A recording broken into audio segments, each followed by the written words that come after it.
So, welcome to Life 101 Going Deeper. You're probably wondering, what the hell is he talking about? This is supposed to be a math course. And so, my intention is that each week I'm going to ask you a question or give you an assignment that is outside the scope of our math class and is really about getting you to go deeper into asking yourself questions about your life, your philosophy, where you're headed, etc. Okay, and so one of my favorite poets is a guy by the name of David Whyte, and we'll start with that. The courageous conversation is the one you don't want to have. When we ask ourselves difficult questions or challenging questions, sometimes I think our almost immediate and human response is to go the other way or to turn on the TV and watch Housewives of LA or some crap like that, because it makes me feel better about myself because all those crazy people are acting, well, crazy. So I'm just going to pose a question to you and hopefully allow yourself to go deeper and to ask some important questions as you're in this really huge transitional point of college where you're moving um, from almost a child point of view to an adult point of view, and figuring out the bridge to the life that you want to create as an adult, to the work you want to do in the world. What is your place in the world, if you will? So we're going to be asking big questions. Um, Another great poet, a French poet, I believe, Rainier Maria Rilke, is a French poet. And our quote here is, "Your preparation for the real world is not in the answers you've learned, that's what's been given to us, but in the questions you've learned how to ask yourself." And so I'm just going to pose some questions and hopefully challenge you to come up with your own answers, not the answers that have been fed to you through your life. There aren't any requirements for this. This is not graded. Um, this is just about your life. So since this is about your life, there aren't any requirements. You can ask yourself the question or you can ignore the question. Don't ask the question. If you ask yourself the question and come up with some things, you can share what you've come up with or don't share. It's your choice. But I do want to challenge you to remember the first three habits from the book, The 7 Habits of Highly Successful People. The first one is to be proactive and not reactive. And so my belief is that if we don't ask ourselves these questions, if we don't ask ourselves deeper questions, more meaningful questions about our place in the world, then we're going to stay in a reactive mode most of our lives. Begin with the end in mind is the second habit. And this is the idea, if you don't know, if you don't have any desire or idea of where you want to go, as the cat, the Cheshire Cat in Alice in Wonderland says when she's asking for directions, he's like, if you don't know where you want to go, then any direction is fine. So hopefully these questions will help you frame some of that destination in mind, where you want to be, what's your place in the world, etc. And then the third habit is to put first things first. And I like a quote by another poet, a German poet, Goethe, that says, "Things which matter most must never be left at the mercy of things which matter least." And it's my opinion that if we don't ask ourselves these deeper questions, that this is exactly what happens in our life. We continue to follow the advice of others instead of listening to our own advice. And I know that in my own experience, especially with college, um, this is exactly what I did. I always had a desire to teach, even when I was in high school, and was discouraged from it. I was good in math and science, and at the time when I was going into college, if you became an engineer, you were guaranteed a good paying job. And so I enrolled as an electrical engineer at Syracuse University, and it was a really difficult and trying time for me to get through my coursework when I didn't have a lot of passion for the subject matter. So Um, I think this last thing is really important. What matters most to you? And things that matter most to you should never be at the mercy of things which matter least. I'm not saying you don't make trade-offs. We all do. And even though, like, the start of my journey is something that I kind of roll my eyes at, there were gifts along the way for me that came from um, that came from living my life according to someone else's plan until I figured out my own plan. So this next slide is called a challenge and a purpose. And you see here prose versus verse. And you might think of this as prose versus poetry. And prose is simply the spoken or written language in its ordinary form. It's what we speak. It's what I'm speaking now. When I write a story, typically I use a paragraph. I use verbs and nouns. I use a lot of grammatical structure.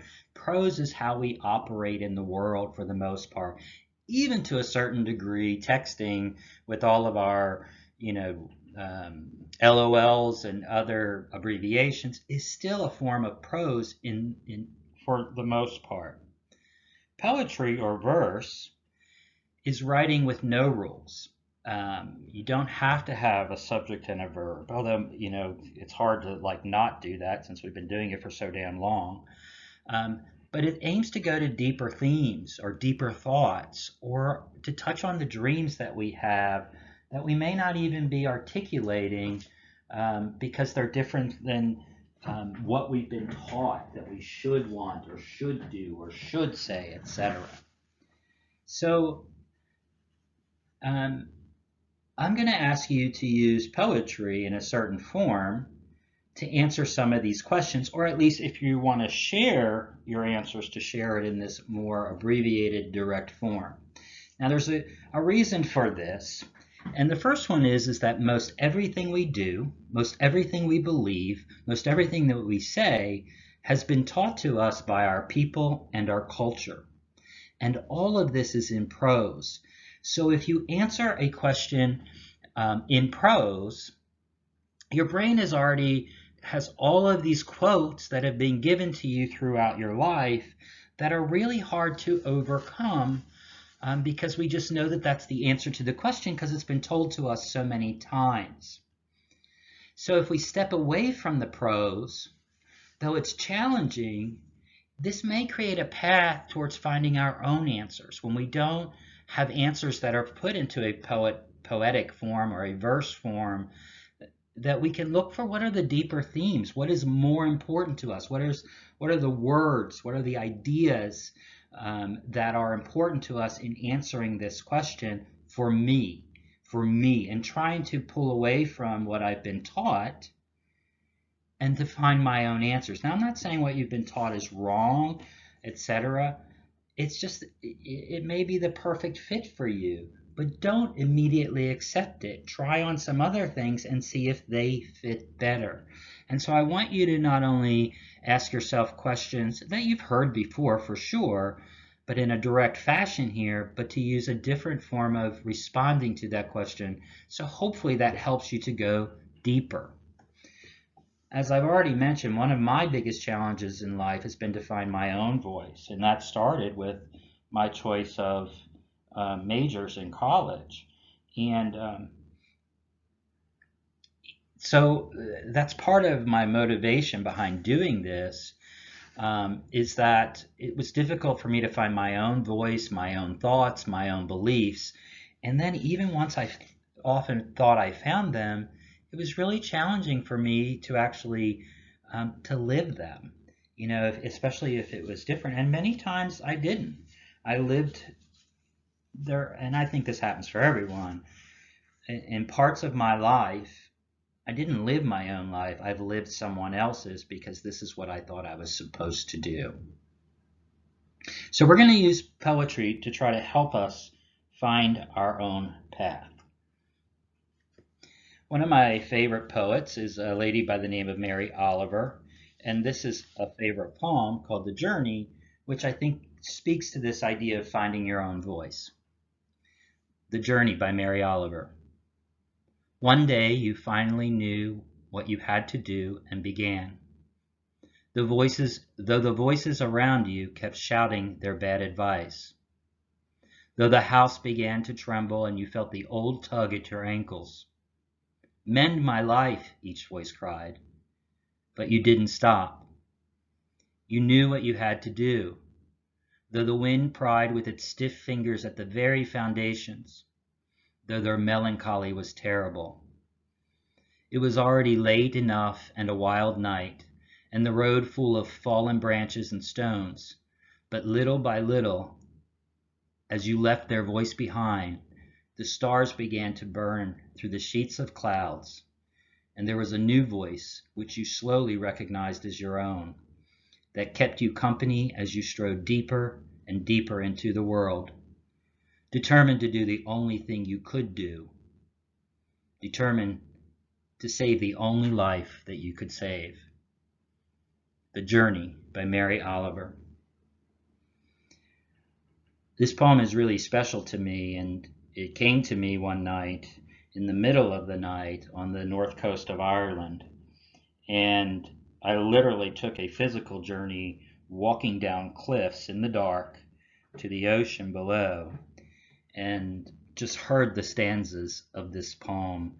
And this picture you see of me here is as I got back into the lodge that I was staying in. I journaled through that night, and it was an incredible experience. And part of that experience was being challenged by this poem. So the intent of Life 101 is to go deeper. It's not going to take a lot of time. I'm not asking you to study this instead of your math. It's just to hopefully create a different opportunity for you to find your true, authentic self.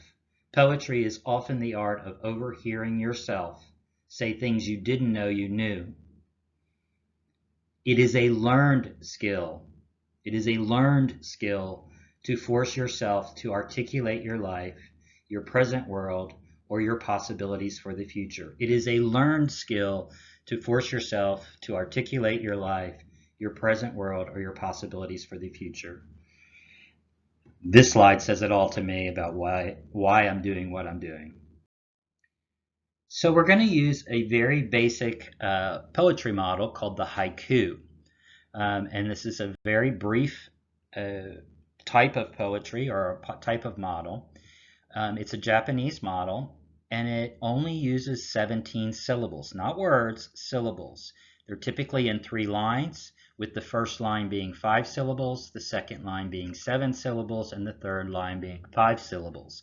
And so when I ask you a question, if you choose to share, and even if you choose not to share, I really strongly recommend you build your answer in this model, because it forces you to think in a different way. And hopefully, I can't imagine anyone, and he has taught you haikus that are answers to these deeper questions. So here is an example. An old silent pond. From leaf to leaf hops a frog, looking for a meal. This is a very simple haiku, just here to demonstrate kind of the process or the model. A haiku also depicts a moment of insight. The poet is observing something in nature like we see here, or examining something about their life. The haiku conveys a single moment where the poet, you, suddenly realizes something. Now, I'm guiding you to look for things in your life with the questions. And then, the idea here is if you get some kind of insight, to build it into a haiku. In this way of thinking, the haiku is like a lightning bolt. It's fast, it's clear, it's striking. It shows a whole panorama of thought in a single flash. It might be helpful, especially as you're beginning, to structure thinking about the structure of haiku in 2 parts or images. A section that creates an image. This is often the first 2 lines, but it's not always. Here in the poem that we just saw above, you can see there's an image in each line. An old silent pond, that definitely creates an image.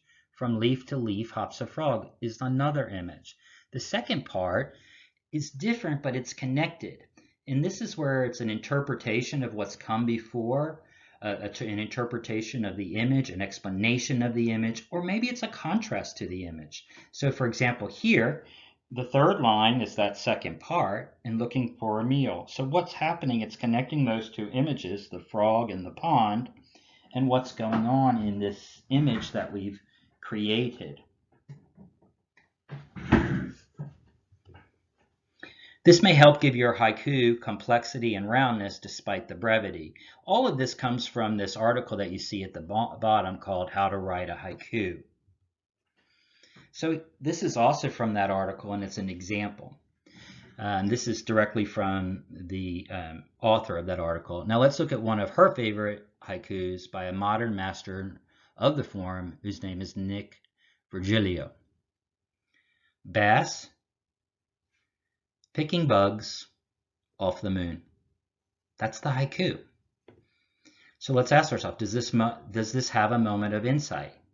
Bass picking bugs off the moon. Yes, it does.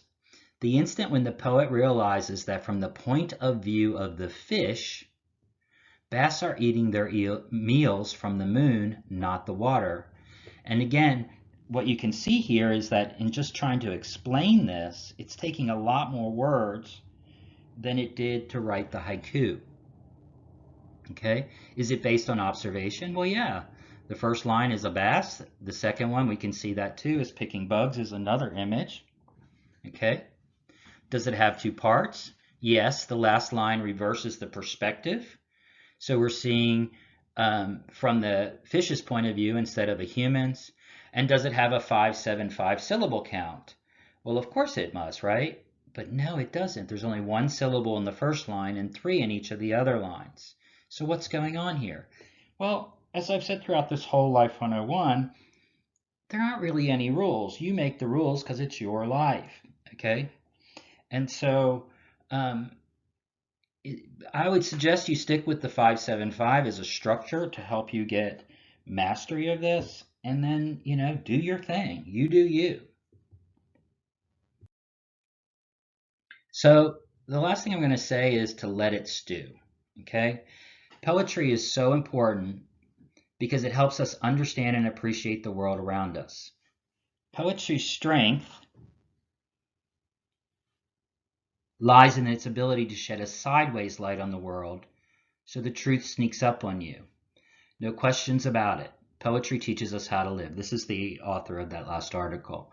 And I think this is important, and this is why I'm trying to use the haiku and poetry instead of just getting you to answer the question, is to hopefully allow answers to sneak up on you that you knew, but you didn't know you knew. Okay? So my suggestion to you is to let it stew. When I give you a question, please don't rush out and type your response into the blog. Let it sit for a couple days. Don't be quick to answer the questions. Instead, let it stew. Maybe write down the question on a sticky note for your pocket that you carry around, or put it on your notebook, or tape it to your mirror where you brush your teeth in the morning so that you're seeing it for several days. As thoughts come to you, write down just a few key words or ideas, no sentences. What comes up for you? Maybe do that for several days. And then as you get to some point, you might want to figure out, can I construct a haiku from this? Dabble with it during the week. And then as you play with it, don't just immediately share it. Maybe put the new haiku on your mirror or your notebook, etc., and play with it some more and see if it feels right. I'm going to be really honest with you. I've never written a haiku before until I got to this slide. And so I wrote a haiku to demonstrate what I meant by this slide. And this is my first haiku ever. I wrote it just a few minutes ago. And so here, let me just go for it. Difficult it is thinking in a new language. Then a door opens. I thought it was funny that I actually do have images and I do have an interpretation, but mine is totally flipped upside down, right? She said, have the images in the first 2 lines and then kind of an interpretation in the third. And mine is kind of the opposite. I mean, I guess you could think of what difficult looks like, an image, or thinking in a new language, what that might look like. But really, the strongest image is the last line, a door opens. But so I just want you to play with it. I want you to, get out of your comfort zone, so that maybe you'll get some new answers and some more real answers for you. And what I mean by real answers is answers that are authentic to you, not answers that have been fed to you. And so we begin. Here's our first question. Why are you here? The journey of 1,000 miles begins with a single step. Why are you here? I'm going to end with another poem by Rainer Maria Rilke. Be patient toward all that is unsolved in your heart and try to love the questions themselves. Do not seek the answers, which cannot be given you because you would not be able to live them. And the point is to live everything. Live the questions now. Perhaps you will then gradually, without noticing it, live along some distant day into the answer. So it's interesting. I've told you what to do and how to do it, and now I'm giving you a poem that says the opposite. Don't seek the answers. But I think that what I'm trying to do is help you to live into those answers by using a different kind of format, and that's the haiku or poetry. So your first assignment, think about why you're here and let it stew.